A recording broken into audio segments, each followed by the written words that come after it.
فخلف من بعدہم خلف، لیکن پھر جانشین ہوئے ان کے بعد وہ ناخلف لوگ، ورثوا الکتاب، جو کہ وارث ہوئے کتاب کے، یأخذون عرض ھذا الادنی، اللہ اکبر، جو کہ لیتے ہیں دنیا کا ادنا مال، وَيَقُولُونَ، اور ساتھ یہ بھی کہتے ہیں، یعنی دین بیچتے ہیں، اور ظاہر ہے اس سے مراد عام لوگ نہیں تھے، بنی اسرائیل کے علماء تھے، دین تو انہوں نے بیچنا ہے نا، عام لوگوں نے تو سبزی پیاز بیچنا ہے نا، ان کی تو دین کی دکانداریاں نہیں ہے نا، دین تو انہوں نے بیچنا ہے نا، غلط فتوے، اللہ کی آیات کو بدلنا، بیچنا، یہ علماء کا کام ہے، دنیا کے چند ٹکوں کے عوض۔ اور وہ ساتھ کہتے تھے سَيُغْفَرُ لَنَا، اللہ ان قریب ضرور ہمیں بخش دے گا۔ ہم بھی کہتے ہیں نا، یا اللہ جو کچھ بھی ہیں تیرے محبوب کی امت سے ہیں، دیکھو جی کلمہ پڑھے جی ایک نہ ایک دن جنت چلے ہی جانا، ایسی یہ وہی چیز، وہی مینٹیلٹی بنی اسرائیل کے اندر موجود تھی، کم چک کے رکھو، ایک نہ ایک دن چلے جائیں گے۔ وَإِن يَأْتِهِمْ عَرَضٌ مِثْلُهُ، اور اگر آ جائے ان کے پاس اتنا مال اور، یأخذوا، لے لیں گے۔ وہی میں نے آپ کو یہاں پہ بھی بتایا، وہ علماء جو آپ کو کہتے ہیں غیر مسلم ملکوں میں جا کے نوکریاں نہ کریں، کافروں کے ملکوں میں آپ کی کمائی حرام ہے، انہی کو آپ ممبر سے اترنے کے بعد ڈالرز دینا چندے کے طور پر، کبھی کسی نے نہیں کہنا کہ یہ تو آپ کی کمائی کیا ہے۔ آج تک کسی چندہ دینے والے کو کسی عالم نے نہیں پوچھا کہ تو کسی سودی کاروبار میں تو نہیں ملوث؟ نہیں، بتانے کے لیے بہت اچھی بات ہے، پوچھیں گے نہیں کبھی بھی، آپ بتا کے بھی دیکھ لیں، واپس نہیں کریں گے انشاءاللہ، آپ کو مایوس نہیں لوٹائیں گے انشاءاللہ۔ یہاں پہ بھی اللہ ہمارا ان کو اور بھی ملے نا، ملے گا، یہ لیں گے۔ الم یؤخذ علیہم میثاق الکتاب، اللہ اکبر، کیا نہیں لیا گیا تھا ان سے کتاب کے بارے میں پختہ عہد، یعنی تورات کے بارے میں۔ مال تو ہاتھوں ہاتھ لیتے ہیں اور دین کے نام کے اوپر کمائیاں کر رہے ہیں، اور جو وہ دین تھا اس پہ عمل ہی کوئی نہیں ہے۔ جیسا میں نے کہا یہاں پہ لوگوں نے بزرگیاں تو اویل کی ہیں قرآن و سنت کے نام پہ، اور قرآن و سنت پہ عمل نہیں ہے، بلکہ یہ کہتے ہیں قرآن و سنت ڈائریکٹ نہ پڑھو گمراہ ہو جاؤ گے۔ اگلے دن ہمارے لائیو سیشن میں ایک بندے نے سوال کیا کہ میں ادھر کرسچنز کے ملک میں ہوں،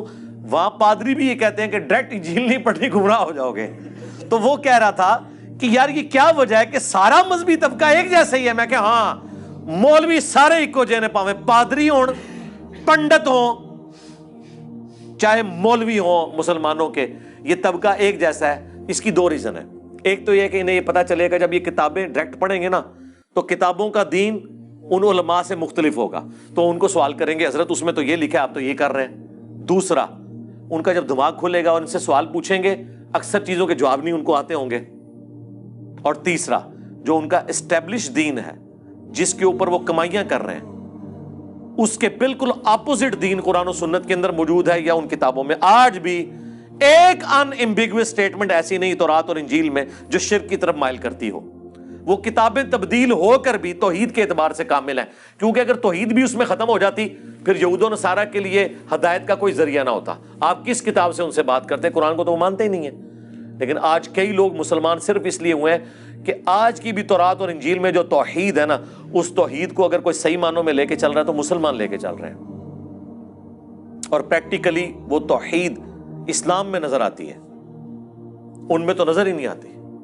اچھا، سیم وہی جملے بولتے ہیں کہ جی یہ جو آپ سامنے پڑھ رہے ہیں نا، اس کے اندر ایک باطنی معنی بھی ہوتا ہے جو اہل معرفت جانتے ہیں،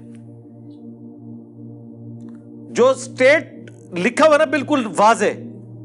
وہ کہتے ہیں اس کو چھوڑ دیں، آپ اس کے پیچھے جائیں۔ چلو پیچھے جانے سے بھی یہی چیز نکلنی چاہیے نا، دنیا میں تو یہی ہوتا ہے نا کہ آپ پانی کا کنواں کھود رہے ہیں، 100 فٹ کے اوپر جا کے پانی نکلا ہے تو نیچے جا کے یہ تو نہیں ہوگا کہ تیزاب نکل آئے گا۔ آپ پانی کے لیے کنواں کھود رہے ہیں نا، تو نیچے اس سے صاف پانی نکلے گا۔